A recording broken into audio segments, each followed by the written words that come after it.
Happy Tuesday mga mare kag pare! May patilaw na ang biggest family drama of 2024 na gikan sa Kapuso Network nga Pulang Araw.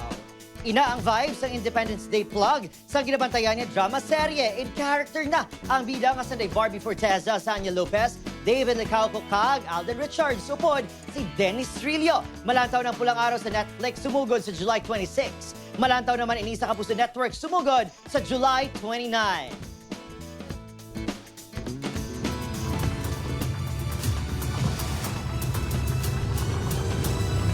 Napakalaking bagay nito sa akin dahil sabi ko nga, parang isa ito sa teleserye na proud akong maikukwento sa mga anak ko pagdating ng araw. Nakatulong siya sa akin para mas ma-appreciate yung buhay natin bilang Pilipino.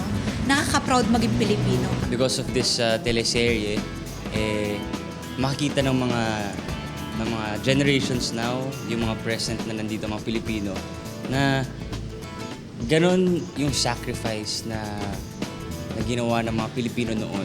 Bibigyan natin ng larawan yung mga kwento ng ating mga lolo't lola sa atin.